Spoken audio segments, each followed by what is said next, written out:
जादुई पर्स। बहुत समय पहले की बात है। किशोरपुर नाम के गांव में कविता अपनी माँ गीता के साथ लेडीज हैंडबैग बनाने का काम करती थी। कविता के हाथ के बैग बहुत दूर दूर तक बिकते थे।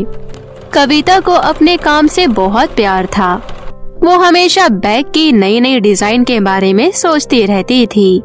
कविता के पड़ोस में ज्योति रहती थी। ज्योति और उसकी माँ भी लेडीज हैंडबैग बनाती थी, लेकिन उन्हें अपने काम से प्यार नहीं था, इसलिए उनके बैग अच्छे नहीं बनते थे। ज्योति कविता से बहुत जलती थी। काश ये कविता किसी तरह मर जाए, फिर सभी लोग मुझे बैग बनाने का ऑर्डर दिया करेंगे। पता नहीं ये कलमुही मेरे बराबर आकर कैसे बस गई। कविता के हमारे बराबर होने के कारण ही हमारा काम धंधा अच्छा नहीं चल पाता है। जब से ये दोनों यहाँ आई है, तब से हमारी कमाई आधी भी नहीं रह गई। ज्योति बेटी, शहर से जो लोग ऑर्डर देने आते थे उन पर जरा नजर रखा कर। दिवाली आने वाली है, नया ऑर्डर हमें ही मिलना चाहिए। एक दिन शहर से एक औरत आई। ज्योति ने उस औरत को अपनी खिड़की से देख लिया। वो तुरंत ही भागकर उस औरत के पास गई। सुनिए, क्या आप बैग का ऑर्डर देने आई हैं? मैं और मेरी माँ बहुत अच्छे बैग बनाते हैं। हाँ, मैं बैग का ऑर्डर ही देने आई हूँ, लेकिन मैं कविता नाम की लड़की को ढूंढ रही हूँ। सुना है उसके हाथ के बैग बहुत मजबूत और टिकाऊ होते हैं। क्या तुम्हें पता है कविता कहाँ रहती है? मुझे नहीं पता, भाड़ में जाओ। इतना बोलकर ज्योति चली गई। औरत ने गांव के लोगों से कविता के घर के बारे में पता कर लिया और वो कविता के घर चली गई। मेरा नाम सोनाक्षी है। मेरे शहर में बहुत बड़ी लेडीज पर्स की दुकान है। तुम्हारे हाथ के बैग मुझे बहुत पसंद है, इसलिए मैं तुम्हें 2000 बैग का ऑर्डर देने आई हूँ। तुम 2000 पर्स कितने समय में बना दोगी? मैडम, 2000 बैग बनाने में कम से कम 2 महीने तो लगेंगे ही। ठीक है, मैं तुम्हें आधे पैसे एडवांस दे देती हूँ, बाकी 2 महीने बाद दूंगी। सोनाक्षी कविता को आधे पैसे एडवांस देकर चली गई। ज्योति दिवाली पर कान लगाकर कविता और सोनाक्षी की सारी बातें सुन रही थी। ज्योति अपने घर जाकर बोली, माँ, कविता ने शहरी मैडम के ऊपर डोरे डालकर 2000 बैग का ऑर्डर ले लिया और उसे आधे पैसे एडवांस भी मिल गए हैं। ये कविता और उसकी माँ ऐसे ही लोगों को फंसाते हैं। लेकिन बेटी, हमें किसी भी हालत में ऑर्डर सफल नहीं होने देना है। तू एक काम करना। ज्योति की माँ ने ज्योति के कान में कुछ कहा। कविता और उसकी माँ ने दिन रात मेहनत कर 2000 बैग का ऑर्डर पूरा कर दिया और उन्हें डिब्बों में पैक कर दिया। हाँ, 2000 बैग बनकर पूरे हो चुके हैं और 2 महीने होने में अभी कुछ दिन बचे हैं। माँ, हम बहुत दिनों से कहीं घूमने नहीं गए हैं। चलो आज शादी में चलते हैं, मेरी सहेली की शादी है। कविता और उसकी माँ शादी में चले गए। तभी ज्योति छत से कविता के घर में घुस गई और उसने सारे पर्सों में आग लगा दी। अब आएगा मजा। कविता और गीता जब घर लौटे तब तक सारे पर्स जलकर राख हो चुके थे। कविता और उसकी माँ रोने लगी। ज्योति और उसकी माँ सहानुभूति दिखाने उसके घर पहुँचे। कविता, मुझे लगता है शॉर्ट सर्किट की वजह से तुम्हारे घर में आग लगी होगी, लेकिन तुम परेशान मत हो, जिंदगी में सुख और दुख तो लगे ही रहते हैं। फिर अगले ही दिन वो शहरी मैडम कविता के घर आई, जिसने कविता को 2000 बैग का ऑर्डर दिया था। क्या ऑर्डर तैयार है? ऑर्डर तो पूरा तैयार था मैडम, पर पता नहीं कल कैसे हमारे घर में आग लग गई और सारे पर्स जलकर राख हो गए। ये तुम क्या बोल रही हो? तुम झूठ बोल रही हो। मुझसे मेरे पैसे ले लिए और अब बोल रही हो कि ऑर्डर में आग लग गई। मेरे पैसे वापस करो। वो पैसे तो खर्च हो गए। ठीक है, अगर पैसे नहीं है तो ये घर मेरा हुआ। चलो निकलो यहाँ से। शहरी मैडम ने कविता और उसकी माँ को घर से बाहर निकाल दिया। कविता और उसकी माँ रहने के लिए ज्योति के घर मदद मांगने पहुँचे। ज्योति, क्या हम कुछ दिन तुम्हारे घर में रह सकते हैं? नहीं कविता बहन, हमारा घर बहुत छोटा है।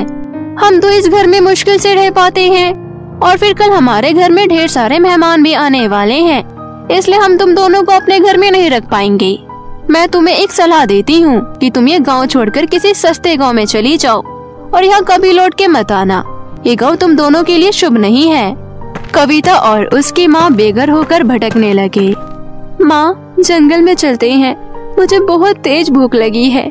जंगल में अमरूद के पेड़ हैं।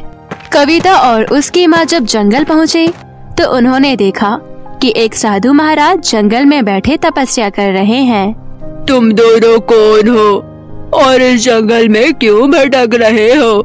क्या मेरी तरह तपस्या करने आए हो?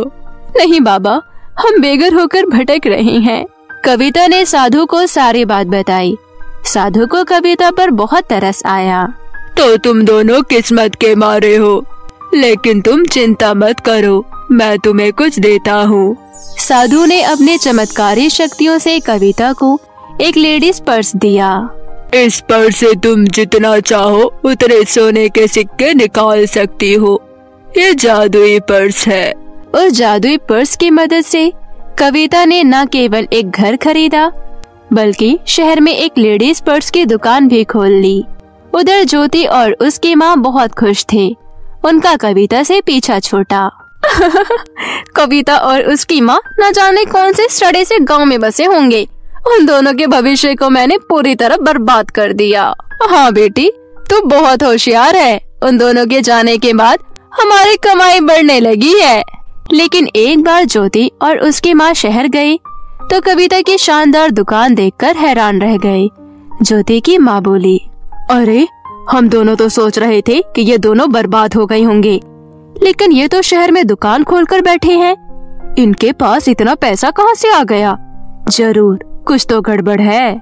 ज्योति और ज्योति की माँ कविता का पीछा करते हुए उसके नए घर तक पहुँचे। उन्होंने खिड़की से देखा कि कविता एक पर्स से सोने के सिक्के निकाल रही है। अच्छा, तो ये बात है। फिर वो दोनों माँ बेटी रात होने का इंतजार करते हैं। इधर जब कविता सोने गई तो ज्योति खिड़की से उसके कमरे में आ गई और वो बैग चुराकर चली गई। ज्योति की माँ बोली, अरे बेटी, जल्दी बैग में हाथ डाल और सोना निकाल। ज्योति ने जैसे ही बैग में हाथ डाला, उसके हाथ में एक काला नाग आया। नाग ने ज्योति के हाथ में काट लिया। ज्योति बेहोश हो गई। तब ज्योति की माँ जोर जोर से रोने लगी।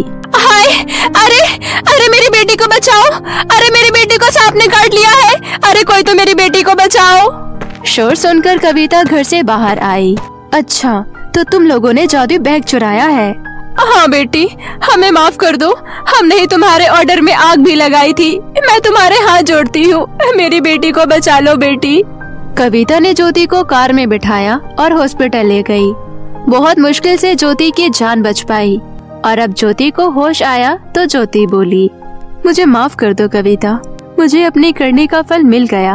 अब से मैं एक ईमानदार जीवन बिताऊंगी और कभी लालच नहीं करूंगी। और इस तरह उन दोनों लालची माँ बेटी को सबक मिल चुका होता है और इधर कविता अपनी माँ के साथ खुशहाल जीवन बिताने लगती है। तो मेरे प्यारे दोस्तों, कैसी लगी आपको मेरी ये कहानी? मुझे कमेंट करके जरूर बताएं और इसे अपने दोस्तों के साथ भी शेयर करें। और हाँ दोस्तों, अगर आपने अब तक मेरे चैनल को सब्सक्राइब नहीं किया है तो जल्दी से नीचे लाल बटन दबाकर अभी कर लें। बाय बाय दोस्तों।